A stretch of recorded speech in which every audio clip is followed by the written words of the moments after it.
Agradecer em nome da Associação Médica e dizer que, assim, a grande questão que nós, enquanto Associação Médica Brasileira, que representamos aí a imensa maioria dos médicos brasileiros, colocamos em relação a esse programa, sempre foi uma visão extremamente crítica. O nosso entendimento é que a saúde brasileira ela precisa ser tratada voltando-se para as questões das causas e não das consequências. Então, deixe-me ser um pouco mais explícito. Vou fazer aqui uma analogia bastante rápida. Nós somos 5.570 municípios, dos quais aproximadamente 1.150 são ditos os de fronteira ou os do Brasil profundo. Só que são cidades, pessoas moram lá, cidadãos brasileiros moram lá com os mesmos direitos, as mesmas necessidades e tem que ser atendido dignamente como qualquer um que não more no dito Brasil profundo. E a analogia que eu tomo a liberdade de fazer é com a plataforma de petróleo. 300, 350, 400 quilômetros mar adentro, existe uma plataforma de petróleo. Quer dizer, ali não é uma cidade, ali não é Brasil profundo, ali não moraria ninguém. Por que tem pessoas ali naquele lugar?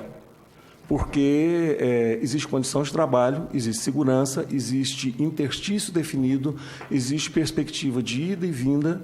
Consequentemente, nunca se viu falar num programa mais petroleiros ou na necessidade de trazer mão de obra cuja qualificação nós não sabemos para lidar com esse tipo de atividade.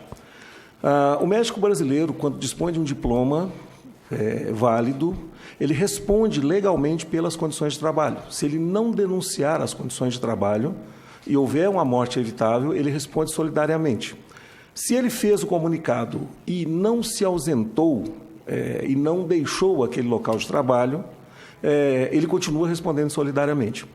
Então, quando eu digo que é fundamental que abordemos as causas, é dizer o seguinte: por que não vai médico para regiões remotas? Por que não vai médico para quilombos? Por que não vai médico para município pequeno? Aí se diz, porque não tem shopping, porque não tem expectativas ou porque não tem médico. Desculpe, senhores, primeiro, a distribuição de médicos no Brasil acompanha o que existe nos demais países do mundo.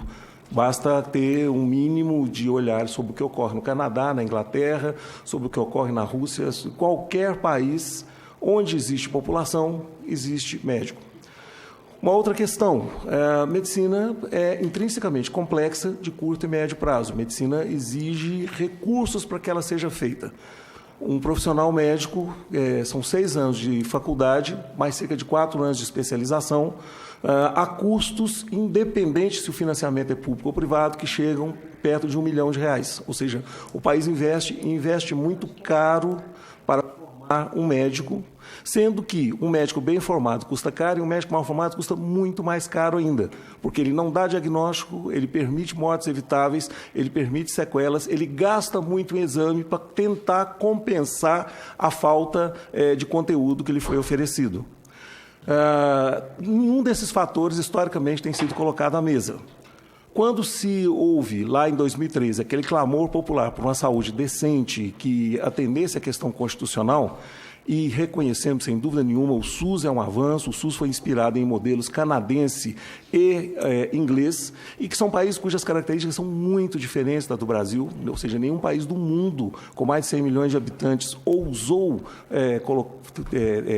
fazer um resgate de cidadania, como o Brasil fez, né? Eu sou pré-SUS, então eu lembro da condição ignóbil do indigente, não é nada do que nós desejamos, mas o financiamento adequado não veio, ou seja, esses países que eu citei, nenhum deles arca com menos de 65% do financiamento do sistema como um todo, e aqui no Brasil não passa de 43%, 44% o governo federal, que é o que arrecada mais recursos. Ou seja, nós, enquanto sociedade, nós continuamos com uma visão extremamente primitiva de que é possível fazer algo de graça. Aliás, o termo de graça é extremamente batido e rebatido, e a nossa posição é de que qualquer coisa pública, qualquer órgão público, essa casa, um lápis, um caderno, uma escola, um ambulatório, deveria conter a seguinte frase: essa instalação, esse equipamento, seja lá o que for,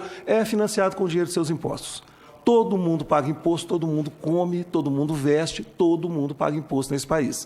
Então, uma das coisas que uma sociedade tem que fazer para sair do seu estágio primitivo e evoluir para um estágio em que ela possa atender às aspirações da maioria dos seus concidadãos é romper com essa lógica do público de graça. O público é financiado com o dinheiro dos nossos impostos, o público tem que ser de qualidade e tem que fornecer retorno para aquele imposto que é tirado de cada um dos brasileiros. O Brasil é signatário da Convenção Internacional do Trabalho, que diz que qualquer estrangeiro em território nacional ele tem as mesmas prerrogativas de um trabalhador brasileiro. E aí nós entramos especificamente na questão dos mais médicos. Houve o clamor popular. Ao invés de se discutir a questão das causas, ao invés de se colocar os dedos nas feridas, optou-se por instituir um programa que, de cara, ele traz no bojo que ele era provisório. Então, ele era uma bomba relógio. Nós temos aqui dados do Ministério da Saúde, da própria Comissão de Assuntos Sociais dessa casa e do TCU, que mostram que cerca de 7.400 vagas regulares de médicos deixaram de existir e foram trocadas por intercambistas, só aumentando o poder destruidor dessa bomba relógio, já que, num dado do TCU de 2014 aproximadamente, cerca de metade dos municípios atingidos pelos mais médicos tinha, naquele momento, menos médicos. Não se conseguiu nenhum tipo de indicador formal de melhora, e as evidências nesse momento, nós estamos retornando com sífilis congênita, os nossos indicadores de saúde, de mortalidade materna e infantil, infelizmente não melhoram e não melhoraram, a questão da cobertura vacinal. E aí eu vi um dado especificamente que caíram 3 ou 4% de internações evitáveis por doenças infecciosas, o que obviamente nós saudamos, mas a um custo de 10 bilhões de reais. Certamente 10 bilhões de reais daria para fazer o saneamento básico para a imensa maioria, se não todos, os municípios brasileiros carentes. Muitos foram alocados em cidades ditas não, cerca de 30% em cidades, mais uma vez, todos os dados são da Comissão de Assuntos Sociais dessa casa, do Ministério da Saúde e do TCU, cerca de 30% em cidades ditas não estratégicas, muitos em capitais. Mas a capital é um microcosmo do Brasil, concordo plenamente.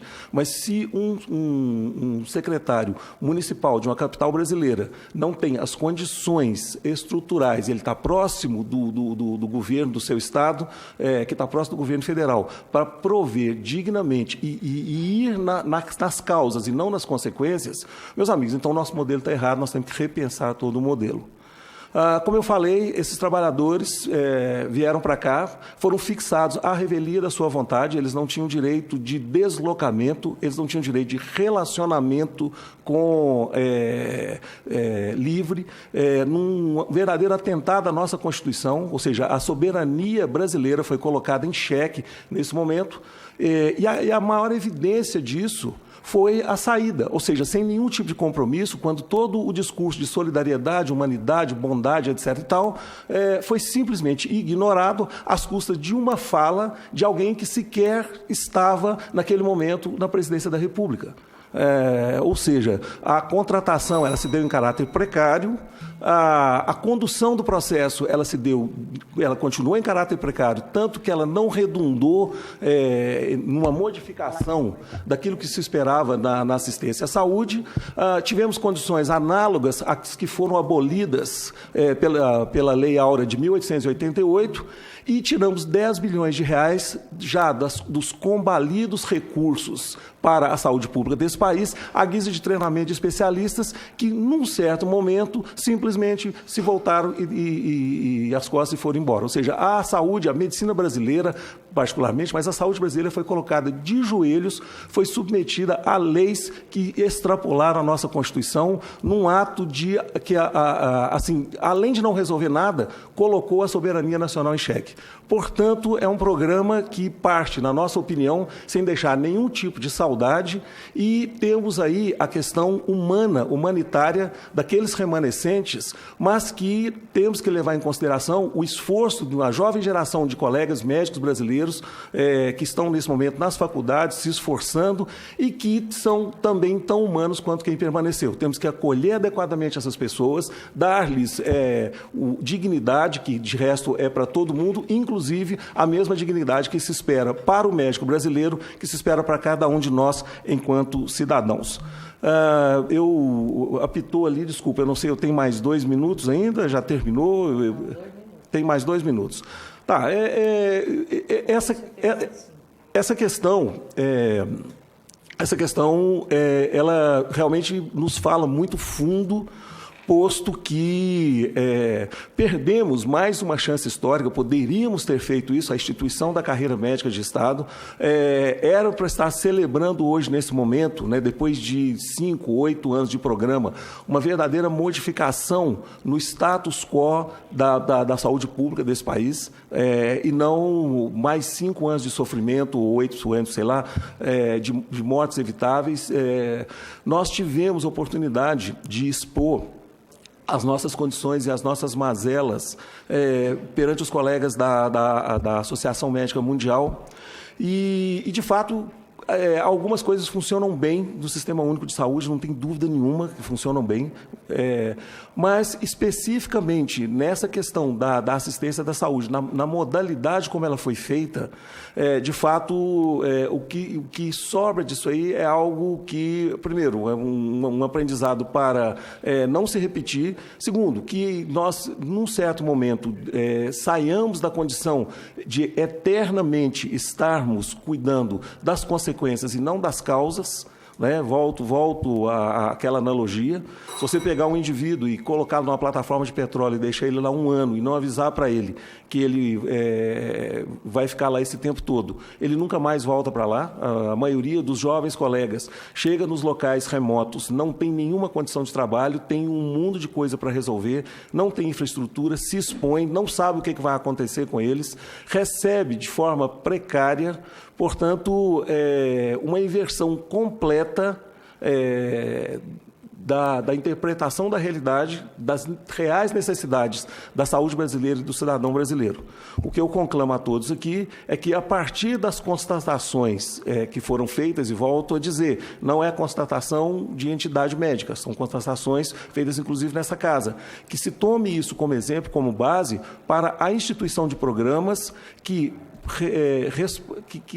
façam jus à alocação adequada de recursos, que façam jus às necessidades daqueles locais, das regiões remotas, dos municípios de fronteira, que façam jus ao esforço de uma geração de brasileiros que gasta lá os melhores anos da sua vida e que gasta muito para se formar. E volta, assim, nós estamos discutindo aqui a questão especificamente do Mais Médicos, mas a assistência à saúde, obviamente, ela transcende a questão da medicina, e eu tenho delegação para falar em nome dos médicos, mas a estruturação da saúde precisa ser feita como um todo, não é simplesmente focar na questão e nas necessidades do médico. Então, o que eu digo aqui se aplica às demais profissões da saúde e ao esforço de toda uma geração de brasileiros que está nas faculdades nesse momento, tentando se gabaritar para atender dignamente cada um de nós. Eu encerro, independente da questão do tempo, dizendo o seguinte: eu não perco nunca a minha condição de paciente. E eu não perco nunca a ausência de nós e eles. Ou seja, daquela porta para fora ali, é gente como a gente, e cada um de nós aqui partilha da condição de brasileiro, partilha da condição de pessoas que têm os seus direitos resguardados pela Constituição e, sobretudo, partilha da condição de paciente em potencial. Então, cada um de nós aqui faz jus a ser tratado condignamente e, nas condições colocadas ali, infelizmente, se, porventura, um de nós aqui tivesse aí numa cidade remota, tivesse um acidente ou uma coisa do gênero, ela não teria a menor garantia de ser atendida por alguém minimamente qualificado. Aí vão dizer: mas não tinha ninguém lá. Aí eu vou dizer: voltamos ao ponto inicial da minha fala. Se nós não discutirmos causas, Se nós ficarmos eternamente, né, uma outra analogia, acabou a comida e eu estou provendo cozinheiro, vão continuar todo mundo com fome. E nós não vamos resolver nunca o problema. Então, temos que sair desse ciclo vicioso, tá? Que é, primeiro, arrumar uma categoria como a causa ou o efeito de todas as mazelas de um sistema extremamente ambicioso, mas ainda subfinanciado e ainda que deixa a desejar na sua gerência. Muito obrigado, senadora. Muito obrigado a todos pela paciência. Obrigado.